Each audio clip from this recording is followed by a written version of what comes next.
ಪಿತನ ಮತ್ತು ಸುತನ ಮತ್ತು ಪವಿತ್ರಾತ್ಮರ ನಾಮದಲ್ಲಿ ಆಮೇನ್. ಪ್ರತಿಷ್ಠಾಪನೆ ಪ್ರಾರ್ಥನೆಯ 31ನೆಯ ದಿನ. ಪ್ರಿಯ ಮಕ್ಕಳೇ, ಎಲ್ಲ ವಿಧದಲ್ಲೂ ನನ್ನ ನಿಷ್ಕಳಂಕ ಹೃದಯಕ್ಕೆ ಪ್ರತಿಷ್ಠಾಪನೆ ನಡೆಸಿದ್ದರ ಬಗ್ಗೆ ದೃಢಪಡಿಸಿಕೊಳ್ಳಿರಿ. ಈ ಕರೆಗಾಗಿ ಪ್ರಯತ್ನ ಪಡುವವರನ್ನು ನೇರ ಮಾರ್ಗದಲ್ಲಿ ನಡೆಸಲು ಸಂರಕ್ಷಿಸಲು ನಾನು ಬಯಸುತ್ತಿದ್ದೇನೆ. ದೇವರ ದೃಷ್ಟಿಯಲ್ಲಿ ಹೀಗೆ ಇರುವ ಆತ್ಮವು ದೇವರ ಕೃಪೆಯನ್ನು ಕಂಡುಕೊಳ್ಳುವುದು. ದೇವರ ಈ ಬಯಕೆಯ ಅಳತೆಗಳಿಲ್ಲದ ಪ್ರೀತಿಯ ಕುರಿತು ಧ್ಯಾನಿಸಲು ನಾನು ಸಹಾಯ ಮಾಡುತ್ತೇನೆ. ನನ್ನ ಹೃದಯದ ಮೂಲಕ ಯೇಸು ನಿಮ್ಮ ಬಳಿಗೆ ಬಂದಿರುವುದು.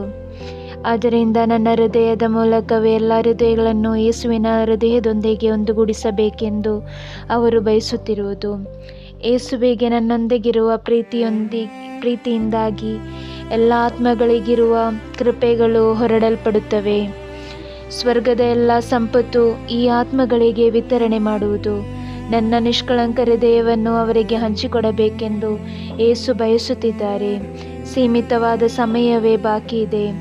ಆದುದರಿಂದ ಎಲ್ಲ ಆತ್ಮಗಳು ಸ್ವರ್ಗದ ಈ ದಾನ ಸ್ವೀಕರಿಸಲು ನನ್ನ ನಿಷ್ಕಳಂಕ ಹೃದಯಕ್ಕೆ ಪ್ರತಿಷ್ಠಾಪನೆ ಮಾಡಲು ಒಂದುಗೂಡಿಸಿ ಕರೆಯಿರಿ. ಎಲ್ಲರೂ ಒಂದು ಸೇರಿ ಬನ್ನಿರಿ. ಅದರ ಪ್ರಾಮುಖ್ಯತೆ ಕುರಿತು ನಾನು ಹೇಳಿಕೊಳ್ಳುತ್ತೇನೆ. ನೇತೃತ್ವ ವಹಿಸಿಕೊಂಡವರಿಗೆ ಪವಿತ್ರಾತ್ಮರ ಶಕ್ತಿಯು ಕೃಪೆಯು ನಾನು ನೀಡುತ್ತೇನೆ. ಈ ದಾನಗಳ ಮುಖಾಂತರ ಅವರು ಅನೇಕರಿಗೆ ಶುಭ ಸಂದೇಶ ಪಸರಿಸಲು, ಹಾಗೆಯೇ ನಮಗೆ ಒಂದಾಗಿ ದೇವರ ಈ ಉನ್ನತವಾದ ಬಯಕೆಯನ್ನು ಪೂರ್ತೀಕರಿಸೋಣ. ನನ್ನ ಪ್ರಿಯ ಮಕ್ಕಳೇ, ನಿಮ್ಮ ಪೂರ್ಣವಾದ ಶ್ರದ್ಧೆಯನ್ನು, ಭಕ್ತಿಯನ್ನು ಈ ವಿಷಯದೆಡೆಗೆ ತಿರುಗಿಸಬೇಕೆಂದು ನಾನು ಅಪೇಕ್ಷಿಸುತ್ತಿದ್ದೇನೆ. ನಿರ್ದೇಶನ. ಒಂದೇ ಮಾತಿನಲ್ಲಿ ಹೇಳುವುದಾದರೆ, ಈ ಕಾಲಘಟ್ಟದ ಪ್ರೇಷಿತರು ಯೇಸುಕ್ರಿಸ್ತರ ಯಥಾರ್ಥವಾದ ಶಿಷ್ಯರಾಗಿರುತ್ತಾರೆ. ಲೋಕದೊಡನೆ ಸಂಧಾನ ಮಾಡದೆ ಶುಭ ಸಂದೇಶ ಸತ್ಯಗಳು ಕಳಿಸಿಕೊಡುವವರು ಆಗಿರುತ್ತಾರೆ. ಈ ಲೋಕಕ್ಕೆ ತಪ್ಪಾದ ಧಾರಣೆಗಳನ್ನು ಕೊಡದೆ ಶುಭ ಸಂದೇಶದ ಇಕ್ಕಟ್ಟಾದ ದಾರಿಯ ನಗ್ನ ಸತ್ಯಗಳನ್ನು ಅವರು ನಿಮಗೆ ತಿಳಿಸಿಕೊಡುತ್ತಾರೆ. ಕೈಗಳಲ್ಲಿ ಜಪಸರವು, ತೋಳಿನಲ್ಲಿ ಶಿಲುಬೆಯನ್ನು ವಹಿಸಿಕೊಳ್ಳುತ್ತಾರೆ. ಅವರ ಕಣ್ಣುಗಳಲ್ಲಿ ಕ್ರಿಸ್ತನ ಪ್ರಕಾಶವು, ಹೃದಯದಲ್ಲಿ ಮರಿಯಮ್ಮನವರ ಹೆಸರು ಕೆತ್ತಲ್ಪಟ್ಟಿರುತ್ತಾರೆ. ದೇವರ ಬಯಕೆಯ ಪ್ರಕಾರ ದೇವರ ಕೃಪೆಯಿಂದ ಐಕ್ಯಪಡುವ ಒಂದು ಸೈನ್ಯವನ್ನು ಪರಿಶುದ್ಧ ಮರಿಯಮ್ಮನವರು ನಿಷ್ಕಳಂಕ ಹೃದಯದ ಮೂಲಕ ಸಜ್ಜುಗೊಳಿಸುತ್ತಿದ್ದಾರೆ. ಮಾರ್ಗದರ್ಶನ. ಈ ಕರೆಯ ಗುರಿಯೆಡೆಗೆ ಹೋಗುವವರು ಬೆಂಕಿಯ ಜ್ವಾಲೆಗಳಿಂದ ಹತ್ತಿ ಉರಿಯುವ ಹೃದಯ ಒಮ್ಮೆಯೂ ಆರಿ ಹೋಗದೆ ಯಾವುದಕ್ಕೂ ತಣ್ಣಗೆ ಮಾಡಲಾಗದಂತಹ ಆದರೆ ಪರಿಶುದ್ಧ ಮರಿಯಮ್ಮನವರ ಹೃದಯದ ನಿಷ್ಕಳಂಕ ಅನುಭವಿಸುವವರಾಗಿರುತ್ತಾರೆ. ಕಾಲದ ಅತ್ಯಂತ ಪ್ರಧಾನವಾಗಿರುವ ಹೋರಾಟದಲ್ಲಿ ಪರಿಶುದ್ಧ ಮರಿಯಮ್ಮನವರ ಶುಶ್ರೂಷೆಗಾಗಿ ನಾವು ಕರೆಯಲ್ಪಟ್ಟಿದ್ದೇವೆ. ಈ ಲೋಕದಲ್ಲಿ ನಡೆಯುವ ಘಟನೆಗಳಿಂದ, ವ್ಯಕ್ತವಾದ ಗುರುತುಗಳಿಂದ ಯುದ್ಧವು ಅದರ ಅಂತಿಮ ಮುಹೂರ್ತದಲ್ಲಿ ಎಂದು ಅರ್ಥೈಸಬಹುದು. ಒಂದೊಂದು ದಿನವೂ ಅದರ ವಿಜಯಕ್ಕಾಗಿ ನಮಗೆ ಯುದ್ಧ ಮಾಡುವ ಶಿಲುಬೆಯ ದಾನದಲ್ಲೂ ಅದರ ಭಾರದಲ್ಲೂ ನಮ್ಮನ್ನು ಶಕ್ತಿಪಡಿಸುತ್ತದೆ.